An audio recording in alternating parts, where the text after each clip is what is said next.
Are you ready to stop stress, anxiety, and low self-esteem from running your life? Join award-winning author Dr. Friedemann from Empowerment Radio as he addresses some of the most prevailing challenges in our day-to-day lives. Find out how you can use the power of your mind to overcome self-sabotaging patterns and build a solid foundation of confidence and self-respect. Learn cutting-edge tools and approach every day with great ease, joy, and purpose. This is the time to empower yourself. Now, here's your host, Dr. Friedemann.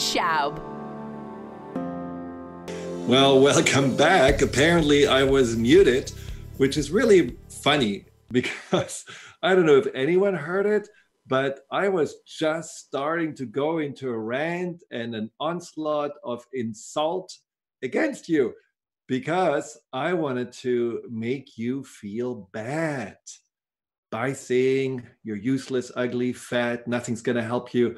And somehow the microphone didn't work. So again, I didn't want to make you feel bad, but I wanted to make you realize that this is exactly probably what happens in your head all the time when you are self-critical or even self-loathing. Now, when I tell you those things, it feels terrible. How dare he? What does he know about me? But when we do this to ourselves, when we call ourselves useless, fat, hopeless, no one loves us, it's almost like the background noise of the refrigerator. It just is there. And we don't really challenge it. We don't really respond to it. We kind of either accept it or try to distract ourselves from it. Now, I just came back from England, and the nice occasion for this visit was that my sister got married, first time, with a wonderful man. And I was actually having the privilege to get her to the altar, which was really just, gives me goosebumps just to think about it. Now, my sister was probably a master in self-loathing. And she was someone who always beat herself up and never really believed in herself. And unfortunately, when we do that, we do also create then relationships and we create situations that are confirming exactly that, what we are feeling about ourselves. But my sister is also the shining example of not giving up on working on herself, not giving up finding herself, and not giving up finding love, which was really what all along she wanted so badly. And all along she told herself she can't have. So this example with my sister gave me also today really this, excitement about sharing with you a little bit about my work on self-loathing and how you can start on this journey of healing whatever is inside of you that beats you down, that kicks you when you already feel bad, that tries to keep you small, and also tells you ultimately exactly what I did at the beginning of the show, that you're useless. Now, self-loathing is not something that you have to feel bad about if you're doing it, because, as I said, most of us are doing it. And it's not just about the, relentless negative voice. Self-loathing, a form of self-loathing, is also when we use the cover-up of self-boasting. So when you do see people that are saying, oh, I'm the greatest and I'm the best and you should thank me and you should respect me, and deep inside is often also a self-loathing voice that just says, okay, you need to get control, you need to get approval, you need to know that you're the best, you need to not accept any criticism, because deep inside that part doubts and worries and wonders and feels just like those that beat themselves up, ultimately unworthy. Now, self-loathing is a form of self-aggression. It is that really like the cutting of the mind, the cutting of our heart, where we, for some reason, create that pain over and over again, often based on that shame that we feel, the shame of not being good enough, the shame that there is something wrong with us. And it does show up for most people with negative self-talk, with anxiety, with maybe even a sense of depression. And today I want to talk about two people that I worked with, and let's call them Nate and Alex. And Alex was a person who really had a lot of doubt in herself, especially when it came to belonging, when it came to lovability, when it came to that sense of being good enough for someone to even be able to commit to her. And Nate was more feeling that ultimately he's not important. He felt not good enough and he felt always overlooked. And all he really wanted is just to get a sense that someone cares and that he somehow matters. When they came to me, they both were anxious, insecure, depressed, but they also had gone to pretty much anything and everyone and tried all those possible avenues to overcome those feelings and overcome that self-loathing. And at some point was almost that they gave up. Now, what they didn't realize until they looked inside, that whatever their feeling was about poisoning themselves, whenever they felt like, well, somehow some part of me wants to maybe hurt me, punish me, or even kill me. I don't understand it. Why does my mind do this? Whatever was happening inside of them, once they looked a little bit deeper and they realized, well, there is actually a good reason why this happens. This is not just some kind of a diagnosis that needs to be slapped on the foreheads of my mind. It's actually something that has a reason to be there. And the mind has a reason to make that. And the reason is ultimately self-protection. And that's something we want to talk about. How is it that we are creating self-loathing? What are the stages? What are the steps? How do we make that even happen? That there is that energy inside of us that is all about ultimately self-denial, denial of joy, denial of confidence, denial of worthiness. And what can we do to overcome it? What can we do to not get stuck in it? And that's exactly what this program today is about. Now, I love the subconscious mind, as you know. I'm a big fan of it. I believe the subconscious is ultimately that, it's like the headquarters of our life, our mind, our body, and if you believe also of our soul or higher consciousness. It's where everything somehow comes together. And it is also that irrational part of our mind that is responsible for emotions, patterns, beliefs, and these can be sometimes very positive and empowering patterns, and it can also just be old, apparently self-limiting, self-destructive patterns that somehow we fight against and we struggle with. And that's when we get the subconscious into a bad reputation. That's when we are feeling like, okay, the subconscious is not to be trusted and it's actually against me. But when it comes to self-loathing, the subconscious has a plan. The subconscious knows exactly what it's doing, and it's based upon the past. Well, this is where self-loathing is not your idea. So whatever you have been thinking about, well, you know what? It's my fault. It's me who is somehow limited or flawed. And the self-loathing is simply a reflection on that reality. That is not true. We are not born with self-loathing. You're not popping out of the womb and crying, oh my God, hide me, I'm not good enough. No, you actually have pretty loud voice and you kind of protest against that coldness that already envelops you, and probably you're hungry and you miss your mommy and all of those things that happen. And so there is some sense of self-worthiness that comes right from the start. I deserve to cry. I deserve to get fed. I deserve to be warm. And you don't dare to not give me those things. So eventually, then this natural confidence, that sense of worthiness, somehow dissipates, somehow gets taken away. How? That's what we're going to talk about after the break. So stay tuned. We will be right back. Well, welcome back to Empowerment Radio. I will not start with an insult again.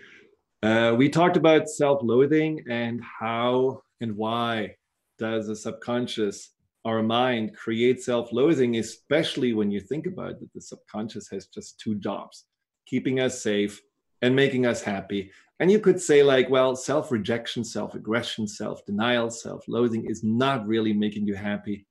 Does it make you safe? Well, that's a big question, right? Because let's look at Nate and Alex. So popping out of the womb, feeling like really entitled to get all the needs met. Then what happened next was that for Alex, she got to school, kindergarten, and all these other phases. And she noticed that somehow girls didn't like her. Somehow they were always against her, especially the popular girls, which she wanted to belong to. Now, the fact that her mom didn't dress her in the nicest clothes based on not having enough money certainly didn't help, especially with those girls that were a little bit more inclined to be mean, probably also because they deep inside were loathing themselves. But Alex was very sensitive. And so she felt, oh my God, why don't they like me? What's wrong with me? How can I be liked? And she was just, in some ways feeling like an outsider for a long time during her childhood. And rather than feeling angry at these girls, she felt angry at herself. That is the choice point that really makes it all begin. This is where it starts. You can choose to feel like they are wrong. This is not how I'm supposed to be treated. I gotta look for friends that like me. Or you can internalize it and get angry at yourself and feel like, well, somehow there must be something wrong with me. And that was also true for Nate. Well, Nate just got ignored by his parents, who were incredibly busy, had more kids, and he, again, a kid that really needed a little bit more attention, didn't get it. And so he felt somehow, why is that work is more important for the parents? Why is it that I'm not getting any help with my homework? Why is it that when I'm hurt, no one is around to give me a Band-Aid? So he, again, internalized it. And that happens all the time. It happens also when people get molested, abused. Very, very often, there is an internalization about making them the ones that are at fault, making themselves feel ashamed and guilty, feeling that they are the ones that need to be blamed. And so if there is something in your history that you can look back and you could say, well, I made that choice. I made that choice to somehow blame myself. You could say, take responsibility, but somehow put it all on my shoulders and put it all inside of me. And that's phase number one, and that's early. And phase number two is then when something inside of us says, wait a second, maybe there is another option. Let's compensate for that. Let's try and find out how we can get our needs met. Now, for Alex, that was to, basically get attention from the other gender, because at some point she figured out, oh, I'm actually pretty. Somehow I get attention.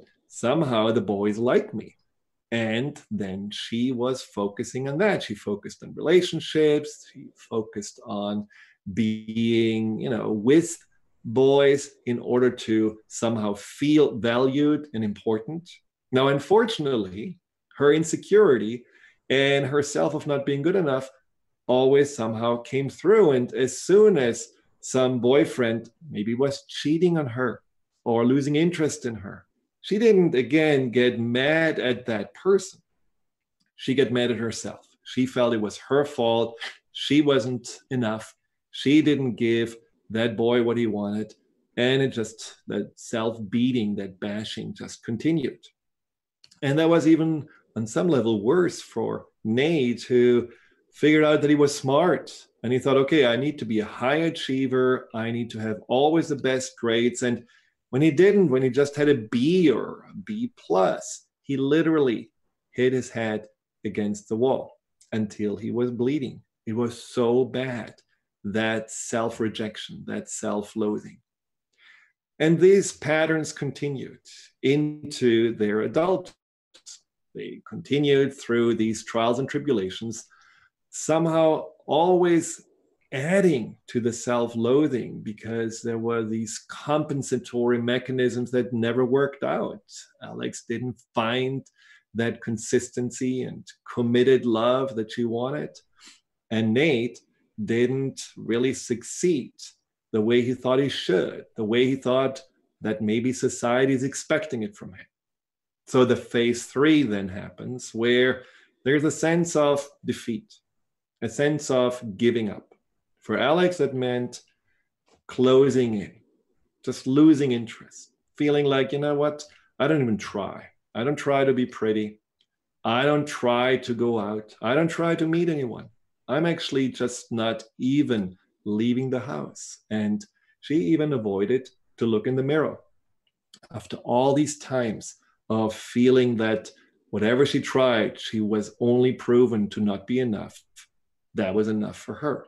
And that is that giving up phase of self-loathing. And for Nate, it just meant after several attempts to be successful and reach the goals and somehow being let down and somehow having some disappointments and failures, that he just got stuck in a job he hated, but somehow it didn't challenge him because his expectations got lower and lower with that sense of self-loathing. Now, all of that sounds pretty bad, right? I mean, it sounds like, oh my God, when you're loathing yourself, you're pretty much stuck, trapped. You can't get out. Well, that is not true, because what you can figure out is, okay, why did this happen? Not only why, like I pointed out in these 3 steps, but why did the subconscious do that? And that is where the examining of the past is so powerful. You can heal your self-loathing with 3, it's not steps, I would say it's 3 different approaches that all together are making the difference.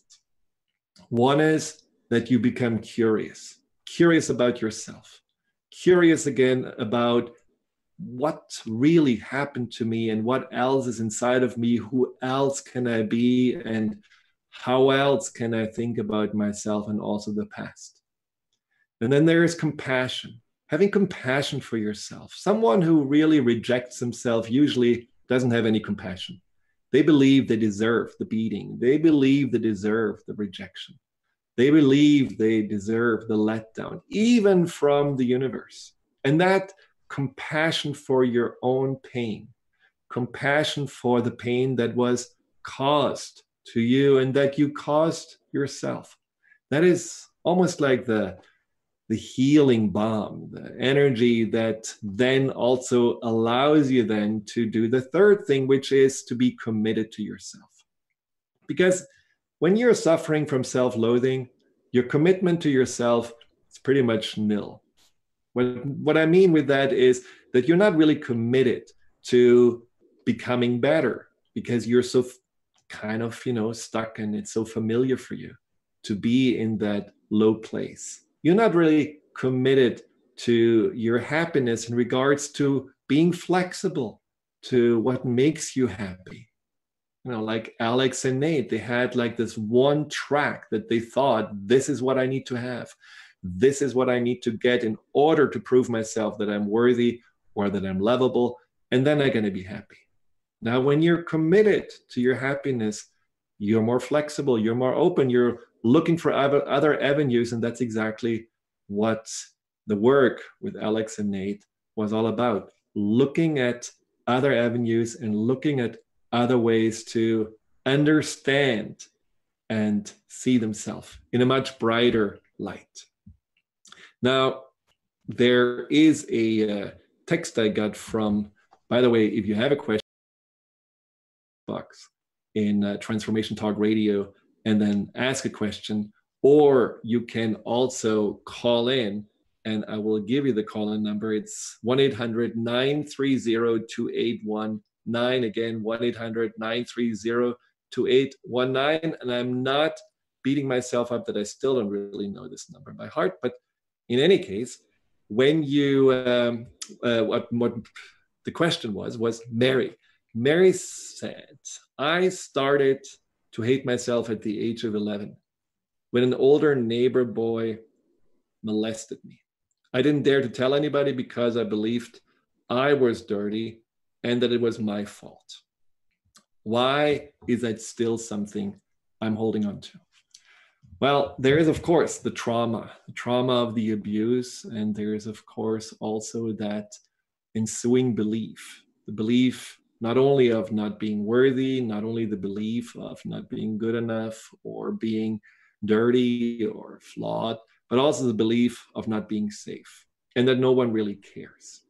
Now, your example, Mary, is also that there is that, as I said, that early imprint, that it's not your idea, it's not even you that you're feeling when you're feeling unworthy or when you are in the loathing. You may actually feel the energy of that boy that did this to you.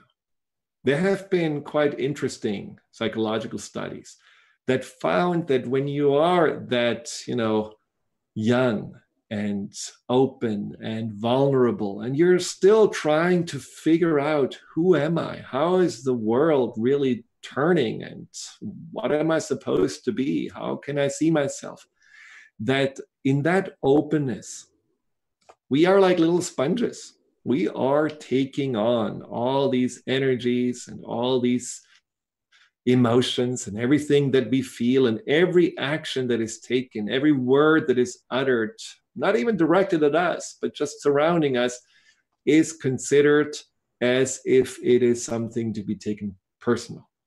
And what's so interesting is when you have experienced situation like abuse, like in your case, or maybe just fighting parents that were not getting along, as an innocent child, you take that on and you feel the energy, and eventually that energy distracts you from yourself.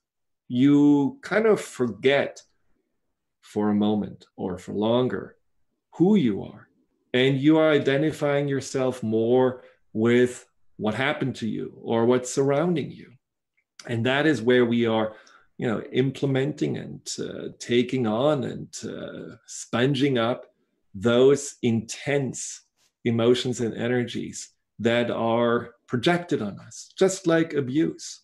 Now, a lot of the clients I work with that have been abused have, by working with the subconscious mind, realized that the person who abused them was not only pushing their physical body on them, but they also were pushing their energy on them. And that energy was often rage, anger, and underneath a lot of guilt and shame and self-hatred.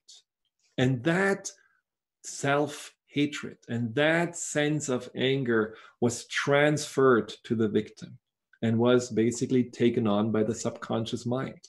And this is one reason why often in those moments that, again, question arises, is it me who needs to be angry at them? Or is it me who needs to be angry at myself? And since the subconscious is already in some ways, vibrating in the anger that someone projected on the victim, it's easier to say, okay, I'm just going to internalize that anger because it must be, of course, me and not the other person. So when you are examining your past, we're going to go for a break in a moment, but when you're examining the past, just think about, where did I not only take maybe criticism personally or judgment, or like in Nate's and Alex's cases, maybe a form of bullying or neglect, but where did I also take on their energies, stress, insecurity, or again, maybe also a self self-hatred or self-rejection that wasn't really yours, but you may have taken on. When we come back, we will talk more about this. And of course, what can you do about it? Stay tuned. Welcome back to Empowerment Radio. We are talking about how to move from self-loathing to self-acceptance and self-appreciation. Now, phase one of self-loathing, I just mentioned, was about the past and the imprints of the past, the map that you get, the owner's manual that you somehow pick up from your early years. And I know a lot of people are rolling their eyes about the inner child work and the early years, that it's such pop psychology of the 70s. And well, it still is true. Didn't change. Our mind didn't change in 30 years. There is no Netflix in our head. There is really still what has been there for a long, long time.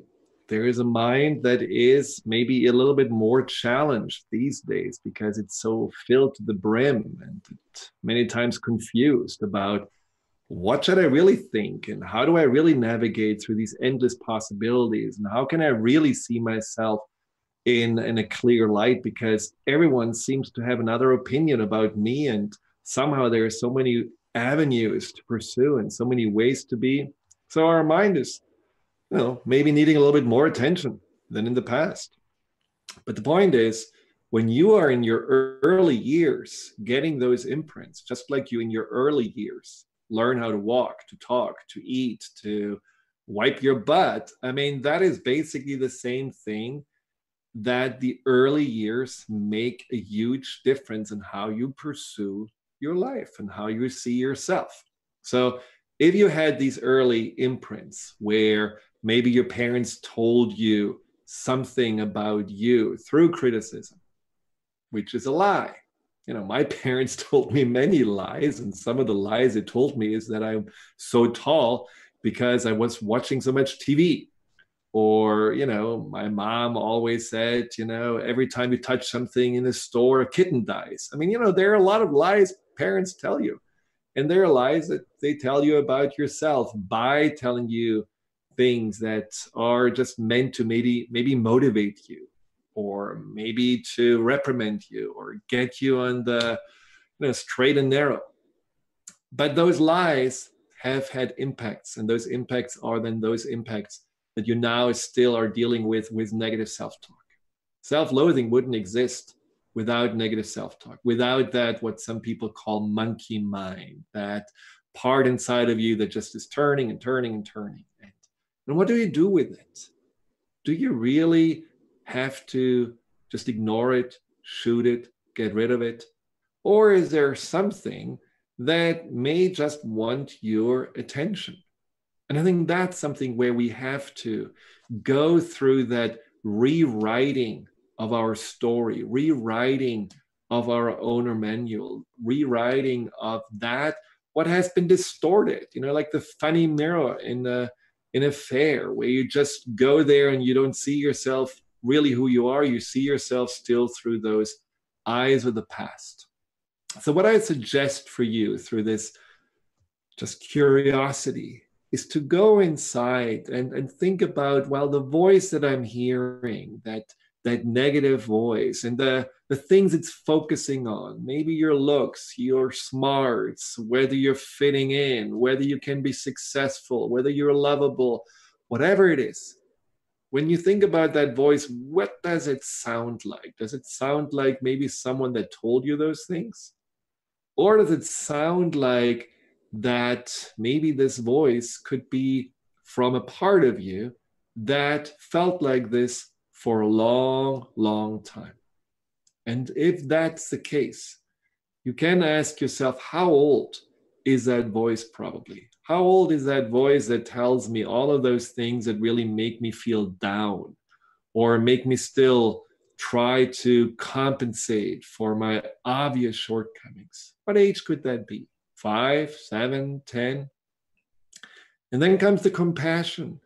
If you can understand that the part of you that is still feeling that somehow you're not good enough, and somehow it needs to protect you, It needs to protect you from others by reminding you that you're not good enough, reminding you to either work hard, look for any way you can please others, look for the avoidance of rejection, or simply hide out. Don't forget that you are not good enough. That part that may say all those things to be the one that already hurts you before you can hurt by someone else, that already gets you out of the temptation to try again because it predicts already more pain and more hurt. That voice inside of you that is still in survival mode, that is maybe a child in your mind that just needs a little attention and a little TLC. And if you are looking back and you're thinking about, okay, where do these imprints come from and how have I been really misguided and maybe lied to, then your responsibility is to set the record straight. Your responsibility is to sit down and listen to the voice, face the voice, just like you do when you do mindfulness meditation. But then just staring at the voice is not enough. You need to respond to it. You need to answer to it. And the way you can answer to it is by coming from the heart, is by really assuming what the voice is saying is not the truth. It comes from the past. It comes from a lie. It comes from a projection. It comes from someone else that is not me. Eric wrote me today, and which was really fitting, a little email, because we just had talked about exactly that issue. We talked about how he was always beating himself up and how he was always feeling that he is not enough and very critical. And he wrote to me after we discussed that there is a child inside that may still look for answers, that still may feel like, the job of protecting you is hard. The job of dugging and hiding is too much and it's not really enjoyable. Can you please help me? So he said, I had a breakthrough last night of sorts. I woke up at 2:30, and when the first thoughts popped in my conscious mind, I became very anxious. Instead of fighting the negative thoughts, I then redirected my thinking to my younger self and asked what was bothering him. I tried to reassure him and tell him that I was there for him and I was going to take care of him. And then I felt this wave of peace and love come over me. It was intense and beautiful. I'm not sure where it came from, but I know it came from a higher place and a healing place. And that is the gift of paying attention to the voice that tries to tell you all those horrible things that you either were buying into or you got even more angry at yourself for having them in the first place. Going to that place of compassion, going to the place of assuming, I know that you at some point made this decision to internalize your anger, internalize that sense of that is not right, and telling you, I am not right. I need to feel ashamed. And when you have that compassion, then you have an access to your subconscious mind. Then you have an access to that little self that just wants answers, that just like you may, as a child, have tried to get the attention of the parents, whether you were bullied, whether you were neglected, whether you were abused. You wanted attention, you wanted reassurance, you wanted a hug, and you didn't get it. Maybe you felt too ashamed to ask for it. Maybe you didn't feel worthy enough. But now is a time to do this for yourself, and it's never too late. I talked to a client today who is in his 50s, and he said after just a few weeks of that, really addressing his child, he felt that there's almost no negative self-talk anymore. And it's very easy. It's not very hard, but it needs to be also consistent. And that is where a lot of people have trouble with, that sense of, okay, I have now this idea that there is something inside of me that is not right, is believing in a past lie, is trying to protect me. And now I am with compassion re-guiding this and helping this part of me to feel more safe. And we'll get to it in a little bit, how to go more specifically about this redirection. However, when you just do it for a day or 2 days, and then you drop it again, and then you feel, oh, I'm better, so why should I continue? Well, that part of you isn't satisfied. That part of you doesn't feel it can trust you. It doesn't feel safe. And often then that self-loathing and that shame and that depression or anxiety gets even worse.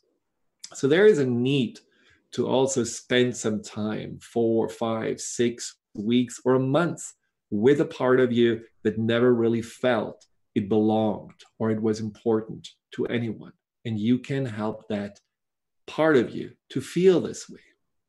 Now, a lot of people are wondering, well, if I'm really not liking myself, if I'm criticizing myself, if I'm loathing myself, what positive things can I find? How can I even tell something to this child inside of me? Should I lie? Should I just make something up? How does that work? We'll talk about this right after the break. Welcome back to Empowerment Radio. By the way, the shows are, since a few episodes now, always on Facebook Live. And I want to give a shout out to all those that are on Facebook Live, and especially Arch, who has made such nice comments and summaries about what we just talked about. So thank you, Arch.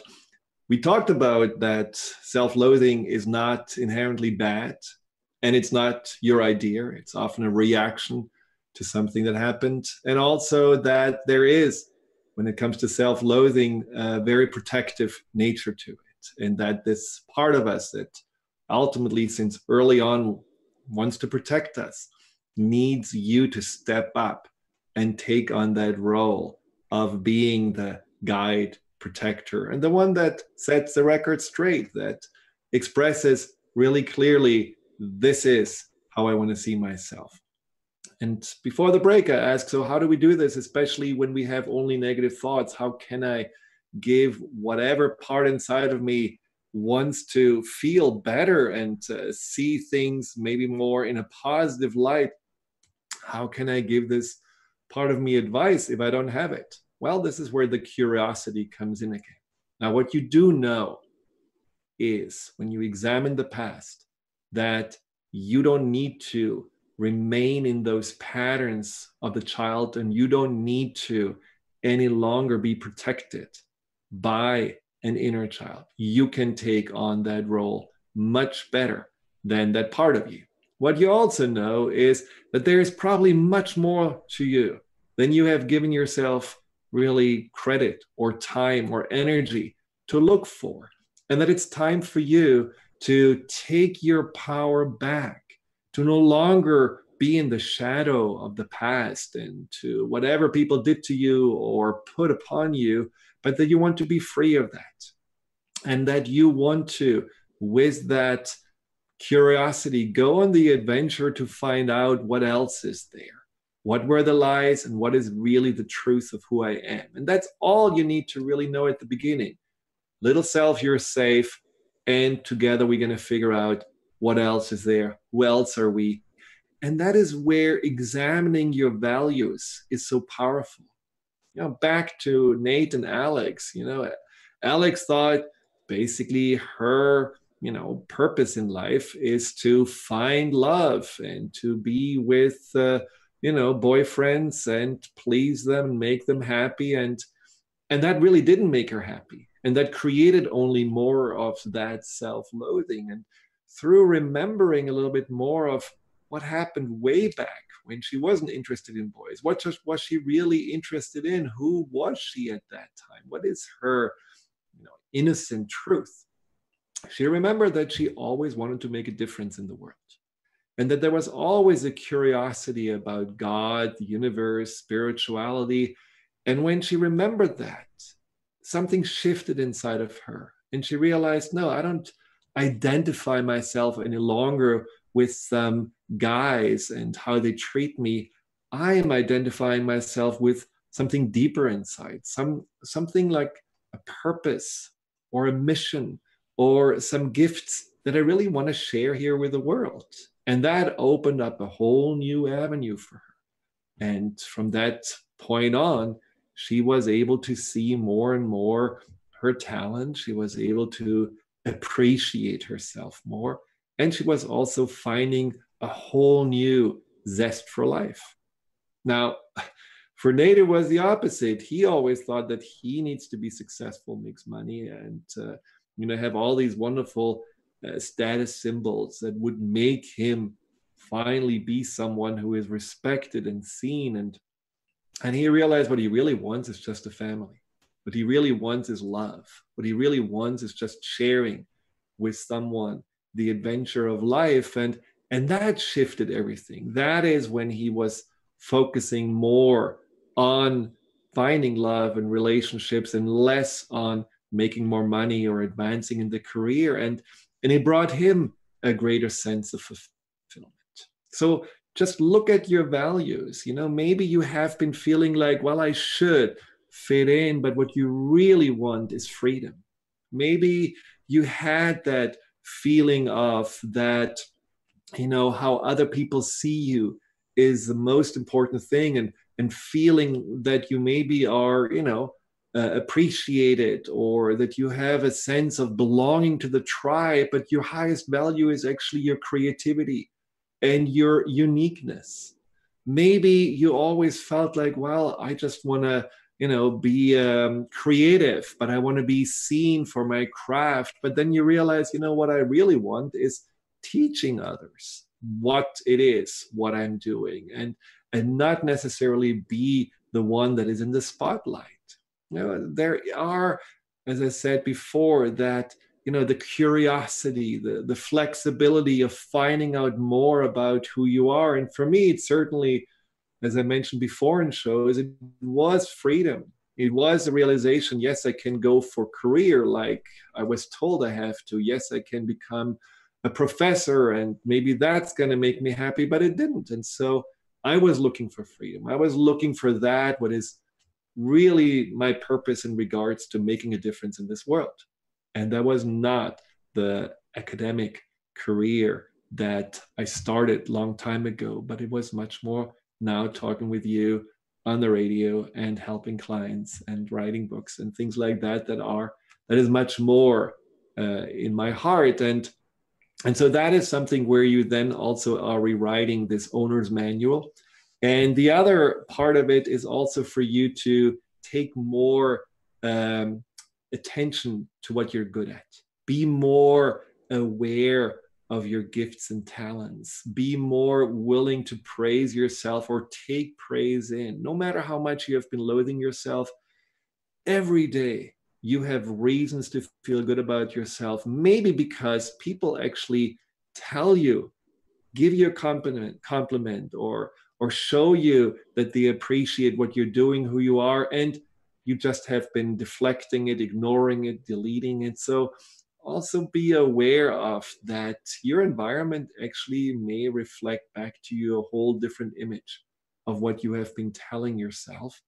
And when you take off those distorted glasses of that little part of you that felt safer in self-loathing, then you may also see more clearly who you are. I can actually light up a room with a smile. I'm a great cook. Animals feel drawn to me. It's amazing that I'm the one who can see a homeless person and give him $1 when everyone else ignores them. Whatever those things are that you feel like, well, that's really who I am. That is really my truth. It's not the beating myself up. It's actually having compassion for those that are still doing that to themselves. It's having empathy for those that are still hiding behind some kind of a compensatory mechanism of making themselves somehow feel important or good enough about themselves. It is maybe the little difference that you feel you can make just by your presence in the world that will then give that inner self a new identity, a new sense of purpose, and realizing that you are an integral part of this web of life and that you are very much needed for this planet to heal and to become even a better place. Well, Again, the hour is always going by fast. And at the end, I always feel a little, I have to get it all in because there is so much to talk about. But thank you for tuning in. Thank you for just being curious about yourself, for the compassion and commitment to yourself. And if you need to really or want to reach out and need more support, you can always reach me at thefearandanxietysolution.com. You can find me on Facebook at Dr. Friedemann Schaub, Twitter, Instagram, and so on, or just an email at info@thefearandanxietysolution.com. Until next time, thank you for tuning in. Goodbye.